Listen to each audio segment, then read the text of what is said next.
He's in Maryland somewhere. He has moved with some of the musicians that abscond in my life before, and they are very abusive.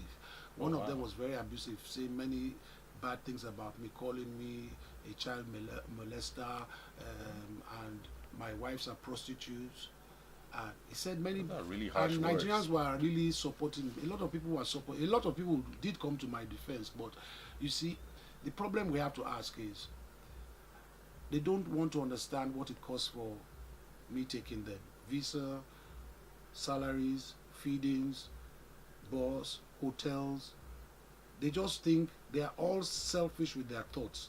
Now the question I need to ask them is, I want to see one of them that have left me, that is doing as well as any of us here.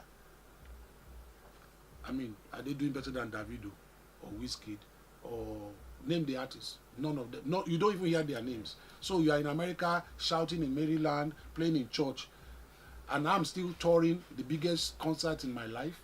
I just came from. I played with a 63 piece Philharmonic orchestra. Wow. This is the height of my career. So you are absconding. You should have been part of that, so you can tell your children about it. So they just think about, I want money, and they're getting well paid. I don't want to tell you what they are paid, because this will be like can I apply? I can play the triangle very well. Don't worry about that. If I start to discuss what they are paid, but I can tell you, some members of mine just came back and they bought jeeps.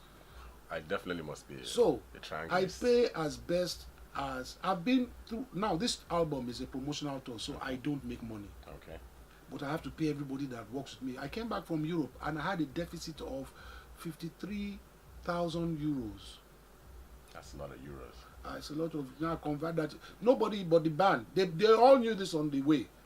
This bassist knew this on the way.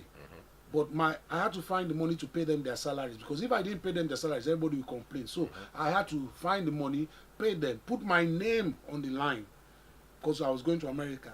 Say, look, I will pay you back this money. Okay, when I pay you, look, take all my money before it comes to me. So I went to America now without a profit, because I had a deficit of 53,000 euros. But because I've been in the business for so long, my name, people who know me, they know I'm not a thief, I will never steal, blah, blah, blah, I'm not corrupt. So banks there will say, okay, or a businessman will say, okay, we can trust Femi Kuti, he will pay this money back.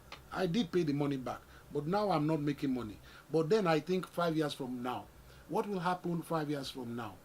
This album will still be making waves.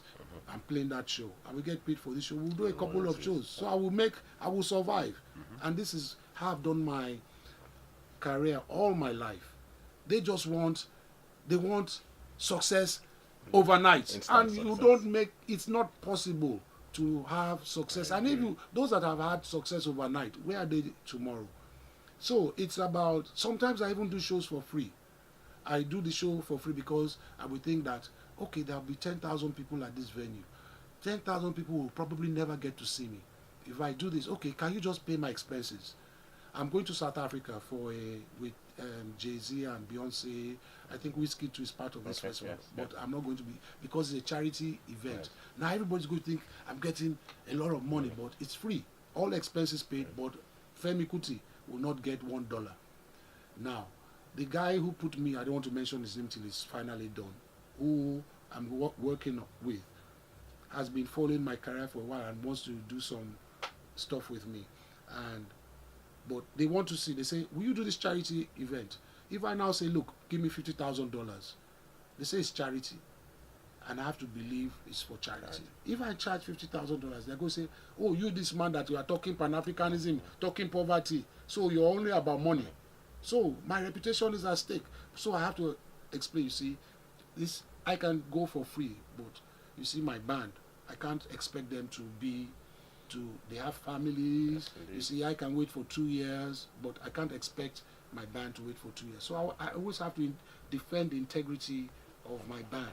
You see, now most of for instance, Opeyemi Awumolo, he has been with me for 17 years. So when they lie on Instagram or Facebook or wherever they're telling these lies, and people don't want to do their research or to check out these facts properly and start to be abusive, it's kind of painful. So I was like, should I even get off Instagram? Or, we don't take ourselves I mean, you want to destroy a man's four decades of his life by being abusive, accusing me. Now, like somebody said, we hear of women accusing men of molestation.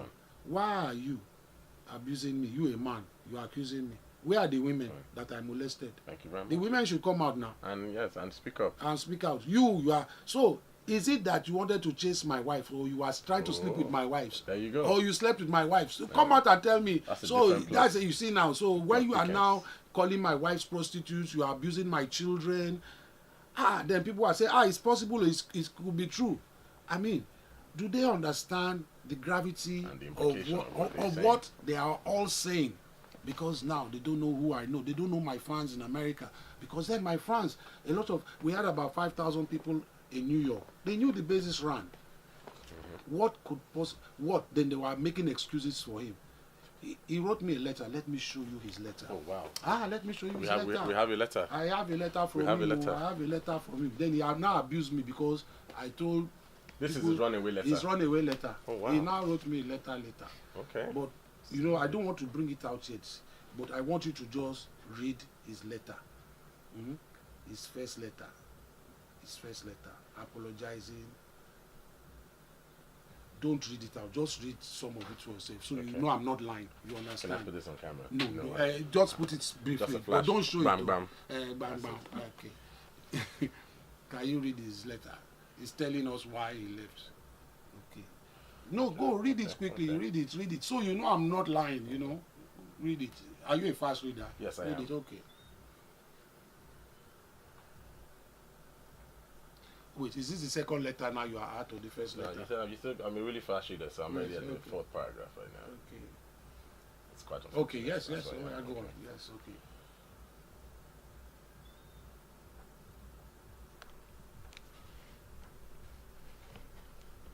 You are laughing.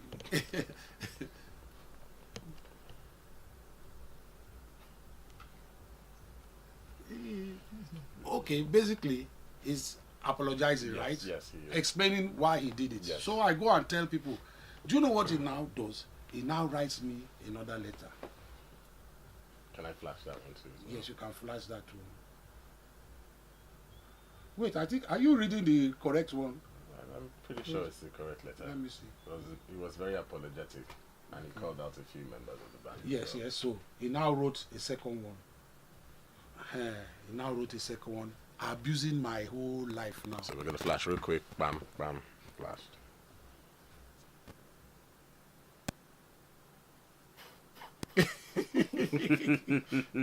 He's a Nigerian. It's a Nigerian man, true and true.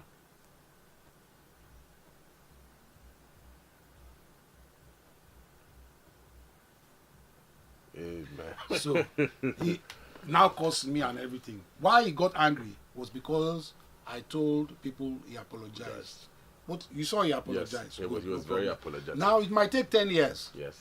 My children, this fight with me and him, I will never let it go. It will be, what he doesn't understand is, it will be there forever and ever and ever and ever and ever.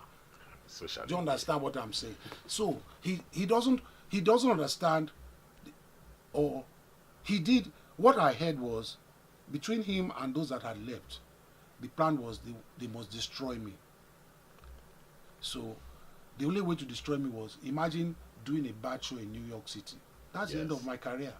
So 20 minutes before the show. It wasn't just him that left. No, it was him. Okay. But they knew I could not solve that problem in 20 minutes. Or they thought I could not solve that problem in 20 minutes. And he's with the same people. The guy that was abusing me, calling me a child molester, and abusing my wives, and the rest of them. They have set up a band. They're all playing in America, in Maryland. And they put pictures of themselves laughing and all that. So they had communicated to themselves that this is what you must do. So it was a master plan between them. Now, let's assume he has been with me for some time. Now, the history of this person is he wasn't playing he was playing the guitar, but we had a guitarist, so he never told. I didn't need him, but he wanted to be part of the band. So he wasn't paid as such. And I told him, look, you have been with me for so long. Now the bassist one of the bassists ran, but my son joined and went on one short tour. I said my son should go back to school And I said, look, quickly learn this base so you can turn and make money for yourself and your family. He refused, so that's why my son took over at that time. So then he now tried to pick up. I now was patient with him till he could learn the base. When he was about just below average, not average, I said to take him on tour. This guy, when we go on tour like this, every stop, him and women, if you see the problems he gave me on tour for the last 2 years, you can't believe it. Andrew, what's your problem? Andrew, look, this is important business. So, look, life on the road doesn't wait for you. Not knowing that he had his own personal agenda. Now, I could have said, look, why do I want him to? I could have just kept my son. The day we went to America, my son had just finished university. So I could have just, if I was a selfish father, I would have dropped Andrew, put my son. He's British, so he doesn't even need visa. He would have just finished the tour for me. But again, I didn't want people to say, he has taken Andrew out of his band because of his son. So I took Andrew. Now, when he's doing all these things, in 20 minutes before the show, then they are all laughing at me. But to their dismay, the show was successful. The other band members that know, we all found a way. I got to the crowd. Doesn't he know they know me in New York? After 3 decades of time. So I got to New York and I say, look, my business has run away, and I even think it's political. I was say, hey, the show is going to be, look, let us look at it that I am Afrobeat Airways, I'm your chief pilot, there's going to be a lot of turbulence on the way. Hey, we are ready. Okay, let's play. And we managed the script, and by the next show, we all sat down in our dressing, in our rooms, and practiced how we were going to change the tour. Okay. So the tour was now successful. My son now is back on the bass, doubling on saxophone and bass. Now we went to Paris. Of course, people saw me when I did it with my father. So people are happy that my son is doing the same thing. History is repeating itself on a very good note. He already is forgotten. But you see the gravity of what he has done. He's going to learn. He's going to learn, and that day probably you will be interviewing that. Mr. Man, why did you run? Now let us look at it from the perspective of the negative people. If I agree to pay you 1 naira, I tell you that's all I can afford. Even if I'm making $50,000 and I say I'm going to pay you 1 naira, and you agree, we have a contract. We have a contract. All my band members have a contract. He's lying that I made them sign French contracts. Nobody signs any French contract. And then did I? At his age, he's 40-something. Did I force you to sign the French contract? Why are they lying? Why are they lying? You see what he has done now. I can show the press. But I want people to keep on lying that lie. The one day at my own, might be 10 years, because I have that time.